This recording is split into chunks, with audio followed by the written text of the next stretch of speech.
षंड और अमर्क नाम के दो शिक्षक थे। शुक्राचार्य जी ने उनकी नियुक्ति की कि तुम इनको पढ़ाओगे, लेकिन बालक हमेशा नारायण नारायण कहता। तो दोनों शिक्षकों ने कहा, तेरा पिता हमारी गर्दन उतार देगा प्रहलाद, तू क्यों कक्षा में ये सब उपद्रव करता है। तो नारायण सबके सामने तो नहीं बोलते, पर जब भोजन अवकाश होता, शिक्षक चले जाते, तो बच्चों को बैठा लेते प्रहलाद जी और बच्चों से कहते, मेरे पास एक मंत्र है जिसको जपो तो थोड़ा याद करने पे ज्यादा याद रह जाता है, आंख बंद करो तो परीक्षा के पेपर में जो प्रश्न आते हैं वो भी दिखने लगते हैं, और जप लो तो जहां नंबर चाहिए वहीं नंबर निकलता है। अब विद्यार्थी को ये सब बता दो तो बावले हो जाते हैं, बता कौन सा मंत्र है। तो सबको बैठाता है और सबको मंत्र जपाते हैं। चलिए प्रहलाद जी के साथ उस कक्षा में चलते हैं जहां वो मंत्र गिना रहे थे। क्या सुंदर मंत्र बोल रहे थे, आइए। श्रीमन नारायण नारायण नारायण, श्रीमन नारायण नारायण नारायण, श्रीमन नारायण नारायण नारायण, नारायण नारायण नारायण। शिक्षक लोग परेशान हो गए। शिक्षकों ने कहा, भैया ये मत कर तू। पढ़ाई पूरी हुई और जब पढ़ाई पूरी होकर लौटे तो एक दिन भरी सभा में पिता हिरण्यकश्यपु ने पुत्र से पूछा, तुम पढ़ के आ गए? जी पिताजी। तूने शास्त्र पढ़ लिए? जी पिताजी। शस्त्र सीख लिए? जी पिताजी। कर नीति की जानकारी हो गई? जी पिताजी। गुप्तचरों की नियुक्ति कैसे की जाती तू जान गया? जी पिताजी। शत्रु राजा और मित्र राजा में कैसे भेद करना? जी पिताजी। राजमहल की व्यवस्था में सुरक्षा कैसे करना सीख गया? जी पिताजी। अरे वाह, हिरण्यकश्यपु ने कहा, वाह रे मेरे बेटे वाह, तू तो सब सीख गया। चल आज एक बात और बता, इसके अलावा और क्या सीखा? नारायण नारायण। अब तो हिरण्यकश्यप ने माथा ठोका, आदेश दिया कि यदि तूने नारायण बोलना बंद नहीं किया तो मैं तुझे दंड दूंगा। प्रहलाद बोलना बंद नहीं करते, हाथी के पैरों के नीचे पटका, जल में फेंका, पहाड़ से गिराया, अग्नि में डाल दिया, नारायण बोलना बंद नहीं करते।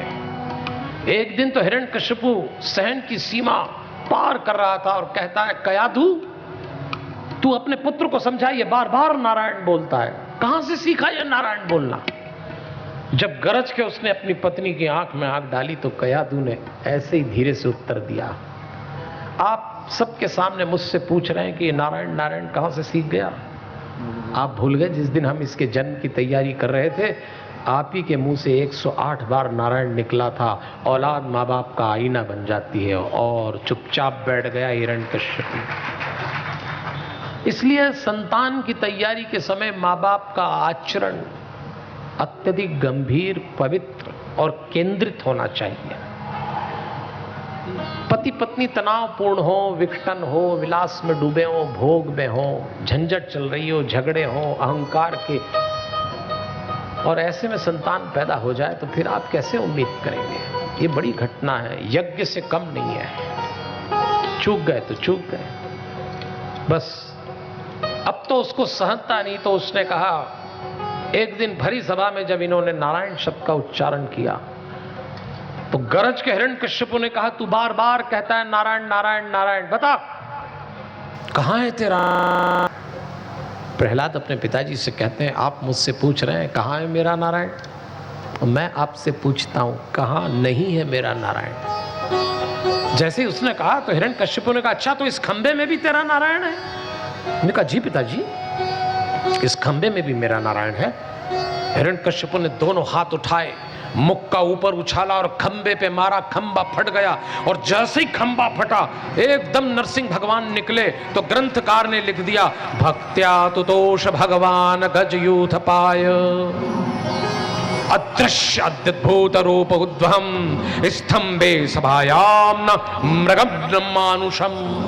खंबा फाड़ के निकले, न उस समय पशु थे न मनुष्य, और जैसे ही बाहर निकले एक थप्पड़ रसीद किया, गुलाटी लगा के गिरता पड़ता उधर दूर गया। हिरण्यकश्यपु पलटा, निकाली गदा, भगवान ने गदा से उसको खिलाया, उसने निकाली तलवार, भगवान तलवार से उसको खिलाते हैं। देवता चिल्लाने लगे, महाराज बस बस, इससे और न खेलिए, इसको तुरंत समाप्त करिए, इसने बहुत अत्याचार किया है। अब तो भगवान ने कहा, सुन हिरण्यकश्यपु, तू कहा करता था, तूने मृत्यु को विजय प्राप्त किया, तूने मांग की थी हम काहू के मर ही न मारे, पर जिसका भी जन्म होगा उसकी मृत्यु होगी, पर तूने विजय प्राप्त की थी तो तूने कहा था मैं किसी से न मरूं, हम काहू के मर ही न मारे, तो ले मैं तुझे मारता हूं। न पशु हूं न मनुष्य हूं, न ऊपर मारूंगा न नीचे मारूंगा, न भीतर मारूंगा न बाहर मारूंगा, न शस्त्र से मारूंगा न अस्त्र से मारूंगा। बैठ गए राजगादी पे, बैठाया अपनी जंघाओं पे, उसको अधलेटा किया और बोले राजा की गादी न ऊपर होती न नीचे होती है, न भीतर होती न बाहर होती है, न शस्त्र से मारूंगा न अस्त्र से मारूंगा, न मैं पशु हूं न मनुष्य हूं, ले तुझे अपने नाखून से मारता हूं। नाखून से चीर दिया, रक्त का फव्वारा, ब्रह्मांड भीग गया, जय जयकार हुई है, अवतार कार्य पूरा हुआ, हिरण्यकश्यप मारा गया, देवता जय जयकार करते हैं। लेकिन ऐसा रौद्र रूप देखा सबने, सब घबरा गए। नरसिंह भगवान शांत नहीं होते हैं, बालों को ऐसा हिलाया कि देवताओं के विमान डगमगा गए, आंखों से ऐसा रक्त निकल रहा है, ब्रह्मांड भीग रहा था, सांस के धक्के से समुद्र क्षुब्ध हो गए, सारी काया कांपने लगी। सब देवता कहते हैं इन्हें शांत करिए, इन्हें शांत करिए, शांत नहीं होते। तब ब्रह्मा जी ने देवताओं से कहा इनको अब कोई शांत नहीं कर सकता। भक्त के प्रति एक सीमा तक भगवान अत्याचार सहन करते हैं, उसके बाद अब सहन नहीं कर सकते। इन्हें केवल एक व्यक्ति शांत कर सकता है और वो है प्रहलाद। ब्रह्मा जी ने प्रहलाद से कहा प्रहलाद तुम्हारे पिता पर भगवान इसलिए कुपित हुए कि तुम पे अत्याचार हुआ, एक काम करो बेटा इनको शांत करो। प्रहलाद छोटे छोटे दो हाथ जोड़ के भगवान के सामने खड़े हो जाते हैं और नरसिंह भगवान से कहते हैं शांत हो जाइए प्रभु। नरसिंह भगवान उस बालक के सिर पे हाथ फेरते हैं और कहते हैं प्रहलाद मेरी सहन शक्ति की एक सीमा थी, तूने मेरे लिए बहुत कष्ट सहे, मैं आ गया बेटा, बोल तू क्या मांगता है। जैसे ही उन्होंने कहा तू क्या मांगता है, सारा ब्रह्मांड देख रहा था, परमात्मा कह रहा है तू क्या मांगता है, और मांगने वाले ने क्या मांगा। प्रहलाद हाथ जोड़ के कहते हैं प्रभु यदि देना ही चाहते हैं तो मेरे पिता को मुक्ति प्रदान करें। जैसे ही उन्होंने कहा देवता फूल बरसाने लगे, क्या संतान पैदा हुई। जिस पिता ने इसके प्राण लेने में कोई कसर न छोड़ी हो, वो आज अपने ही पिता की मुक्ति मांग रहा है। ऐसी संतान कयाधु के प्रयास से निर्मित हुई थी। मां क्या कर सकती। हमने कल एक संतान की और चर्चा सुनी थी, आपको याद हो, हमने कल ध्रुव की चर्चा सुनी थी। ध्रुव को उनकी मां सुनीति ने तैयार किया था, और ऐसा कहते हैं ध्रुव ने अनेक वर्ष राज्य किया, और जब ध्रुव का अंतिम समय आया तो भगवान ने मृत्यु की देवी से कहा कि जाओ ध्रुव को सशरीर बैकुंठ लेके आओ। मृत्यु की देवी ने आके कहा ध्रुव से कि आपको मेरे साथ शरीर के साथ बैकुंठ चलना है, अन्यथा मनुष्य सशरीर बैकुंठ नहीं जा सकता। लेकिन आपको भगवान ने विशेष सम्मान दिया है, मैं मस्तक झुका रही हूं, आप मेरे मस्तक पे पैर रख के विमान में बैठ जाइए, आपको हम बैकुंठ ले चल रहे हैं। ध्रुव विमान में बैठ गए, और जब विमान चलने का हुआ तो ध्रुव ने कहा रुकिए, मैं अकेला नहीं जाऊंगा, मेरे साथ मेरी मां भी जाएगी। मृत्यु की देवी ने कहा तपस्या आपने की है, आपकी मां ने नहीं की है, आप जाएंगे, आपकी मां कैसे जाएगी। संसार के श्रेष्ठतम उत्तरों में से एक उत्तर उस दिन ध्रुव ने दिया। ध्रुव ने कहा आप कहते हैं तपस्या मैंने की है, मेरी मां ने नहीं की, तो मैं आपको एक बात कहता हूं, इस संसार में मां होना सबसे बड़ी तपस्या है। मैं जाऊंगा तो मेरी मां भी जाएगी। जब ध्रुव ने ये उत्तर दिया तो मृत्यु की देवी ने कहा हम जानते थे महाराज आप ये बोलेंगे, इसीलिए जिस विमान में आपको बैठाया उसके आगे एक विमान पूर्व से खड़ा है, और पहले से ही आपकी मां उसमें बैठा दी गई है, वो आपके पहले आपके साथ जाएंगी। एक बेटा पिता को मुक्ति दिलाता है, एक बेटा ध्रुव मां के सम्मान की बात करता है। ये कौन सी संतानें हैं। इनसे क्या सीखा जाना चाहिए? परिवार के केंद्र में मां होने का क्या मतलब हो जाता है? ये तभी समझ में आता है जब हम मां से भावनात्मक रूप से जुड़ेंगे। मां केवल शरीर का रिश्ता नहीं होता देवी और सज्जनों। स्त्री ने जिस दिन मां का रूप धरा, भगवान ने जिस दिन औरत को मां बनाया, जो रूप जो भाव इसमें डाला वो संसार में और किसी को नहीं मिलता। हमारे दिवंगत कवि ओम व्यास ओम ने बड़ी सुंदर पंक्तियां लिखी। आइए आज कुंभ के इस अवसर पर इस पंडाल में मां को याद करते हुए, संसार भर की माताओं के चरणों में प्रणाम करते हुए इन पंक्तियों को भजन के रूप में मेरे साथ गाइएगा। आइएगा।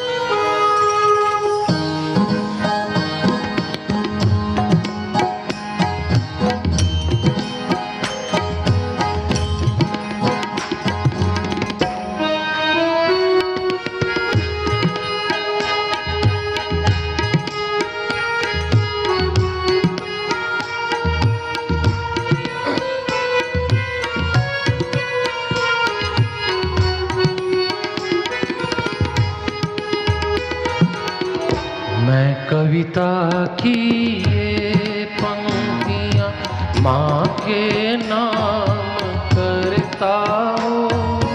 मैं कविता की ये पंक्तियाँ माँ के नाम करता हूँ। मैं दुनिया की हर एक माँ को शत शत प्रणाम करता हूँ। मैं दुनिया की हर एक माँ को शत शत प्रणाम करता हूँ। मैं कविता की ये पंक्तियाँ माँ के नाम करता हूँ।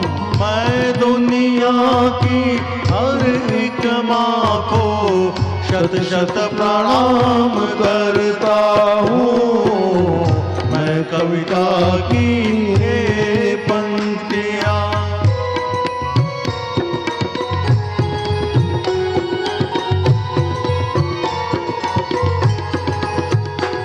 देखिए, जो बात ध्रुव ने कही वो गलत नहीं कही थी। माँ लोरी होती है, माँ गीत होती है, माँ प्यारी सी थाप है, पूजा की थाली भी माँ है और मंत्रों का जाप भी माँ है।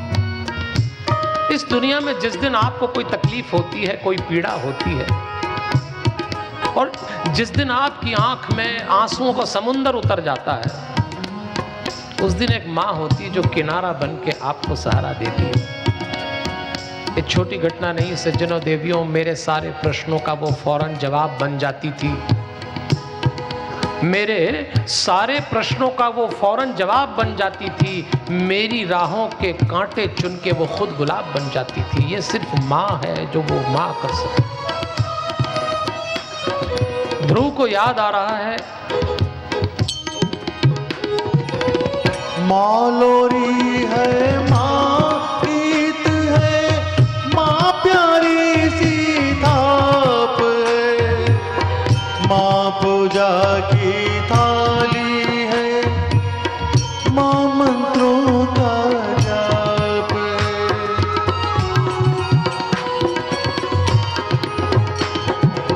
माँ आँखों का सिसकता हुआ ये एक किनारा है, माँ गालों पर पप्पी है और माँ ममता की धारा है।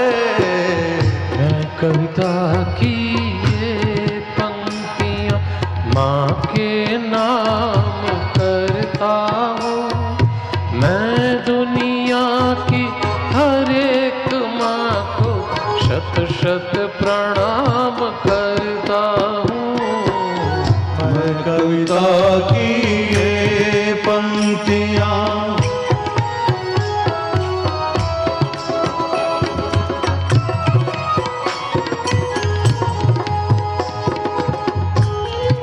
देखिए, माँ चूल्हा है, धुआं है, माँ ही रोटी है। आज भी कई लोग ऐसे हैं कि जिनके सामने 3-4 थाली रख दो, माँ के हाथ की दाल रोटी पहचान जाते हैं। आज भी तुरंत कह देते हैं मेरे माँ के हाथ की रोटी। परमात्मा ने औरत को माँ बना के पता नहीं क्या नियामत दी है कि उसकी हथेली से कुछ ऐसा निकलता है कि उसके हाथ के बने हुए भोजन का स्वाद जिंदगी भर नहीं जाता। क्या है ऐसा? ये है सज्जनों देवियों कुछ। इसीलिए माँ को इतना मान दिया है कि जब बच्चा जन्म लेता है और माँ की छाती से चिपक के स्तनपान करता है तो अपने 2 छोटे छोटे पैरों से माँ के दूसरे स्तन पे प्रहार करता है और एक स्तन से दूध पीता है। लात खा के भोजन देना इस दुनिया में माँ के अलावा कोई कर ही नहीं सकता। इसलिए माँ को खूब नमन किया भागवत में। अब माँ है चूल्हा, धुआं रोटी और हाथों का छाला है। माँ जीवन की कड़वाहट में अमृत का एक प्याला है।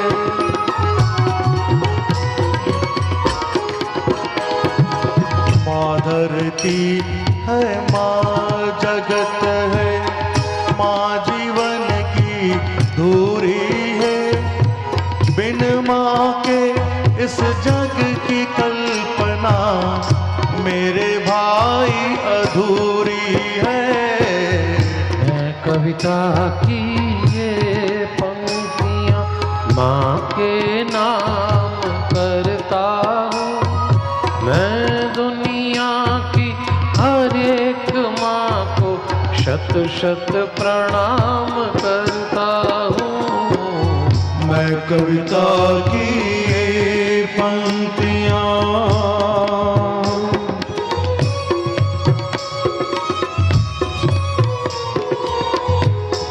देखिए, इन बच्चों को हमको ये सिखाना पड़ेगा कि माँ बाप का सम्मान क्या होता है। आज माँ बाप नाम की संस्था भारत के परिवारों में दम तोड़ रही है। आपको ध्यान हो, पानी ऊपर से नीचे गिरता है, उसमें कोई ताकत नहीं लगती, लेकिन पानी को नीचे से ऊपर चढ़ाना हो तो उसमें मोटर लगती है। माँ बाप अपने बच्चों को प्रेम करें, ये बिल्कुल ऐसा है जैसे पानी ऊपर से नीचे गिरे। बच्चे देखते हैं, माँ बाप खुश हो जाते हैं। लेकिन बच्चे माँ बाप को प्रेम करें, ये ऐसा है जैसे नीचे से पानी ऊपर चढ़ाना हो। इसमें मोटर ताकत लगेगी, वो संस्कार की, वो भावनाओं की ताकत हमें ही इन बच्चों को सौंपना पड़ेगी। माँ की एक घटना, एक कहानी से बात पूरी नहीं होगी।